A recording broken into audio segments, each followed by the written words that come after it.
This is Esther Rodriguez, a registered nurse and project leader at Mission Regional Medical Center. The Diabetes Center today is bringing you some education to learn a little bit more about diabetes. As you can see here in the graphs, between 2005 and 2008, diabetes used to be primarily diagnosed in patients 65 or over. However, as of 2010, according to the Centers for Disease Control, this has shifted over, so diabetes is now known to be diagnosed more commonly in ages 45 to 64 and also 20 to 44. So diabetes, what used to be a disease of the elderly, is now affecting our young adults and also our children. Many people are not aware that last year, March of 2012, the Rio Grande Valley area, Mission-McAllen and Edinburgh, was ranked #1 in the nation for obesity. Obesity brings many other comorbidities or puts people at risk for many other comorbidities, including diabetes. In addition to that, the Centers for Disease Control show that 1 of 3 U.S. adults is at risk for developing diabetes. But here in the Rio Grande Valley, that's 1 in 2. So 1 in every 2 adults here in the Rio Grande Valley is at risk for developing diabetes. And that's 3 times that of the nation. Development of diabetes in type 2 and young adults is on the rise, and it is also affecting our children. So what is diabetes? Diabetes is a disease in which the body cannot use glucose for energy. And this can be because it is either not producing enough insulin, or the insulin that it does produce is not using it efficiently or effectively. So glucose comes from the foods that we eat, and it cannot be used for energy unless it gets inside the cells. And that's where insulin helps us get that glucose from what we eat inside the cells. Insulin is needed to let the cell open up so that glucose can enter. Once somebody has diabetes, many complications can arise from it. People can be affected from having vision problems, kidney problems, circulatory problems. It's ongoing if the diabetes is uncontrolled. Acanthosis nigricans is another sign of possibly being at risk for developing diabetes in the future.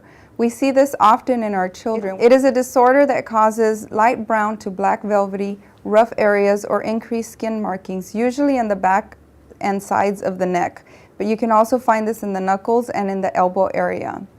What this is just your body under stress because it's not able to use the insulin properly.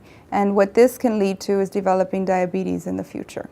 There's also a misconception that if I will only get diabetes if it runs in my family. But that is a misconception. There are many risk factors that can put you at risk for developing diabetes. Some of those can include being overweight, of course, having the family history, having high blood pressure, or high triglycerides.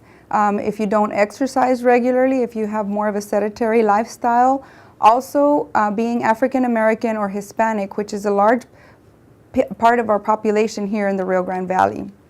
Having gestational diabetes, which is diabetes during your pregnancy, can also put you at risk. Or if you didn't have gestational diabetes, but if you had a baby weighing 9 pounds or higher, that puts you at risk for developing diabetes at one point in your life. In addition to that, another high risk is that if you have a high waist circumference.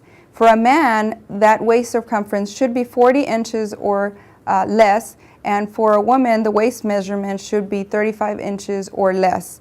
If it is higher for the man or for the woman, then this can also put you at risk for developing diabetes. So prevention, what can we do to not develop diabetes or prevent yourself from, or your children from, developing diabetes? Well, know if you are at risk. Do you have anything that I mentioned in the previous list that would put you at risk? Also, getting regular checkups with your physician, asking questions with your physicians, definitely being active, more exercise into your system, into your daily schedule or weekly schedule. And by exercise, we don't necessarily mean you have to join a gym, but if you do a little bit more physical activity, parking a little further than trying to fight for that parking space that's closest to the building, using the stairs instead of the elevator. So little things like that, just getting yourself to be more active, can definitely help you in the long run. In addition to that, eating better. We all can improve how we eat. Nutrition is very important and is a key role in preventing diabetes or in managing your diabetes if you have already been diagnosed with diabetes.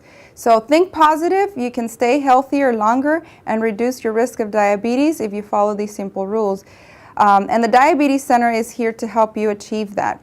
If you yourself or if you know someone who is affected by diabetes, whether because they're diagnosed with it or they've been told that they have pre-diabetes or their children are at risk for diabetes, then call the Diabetes Center at 956-323-1972 or 956-323-1973.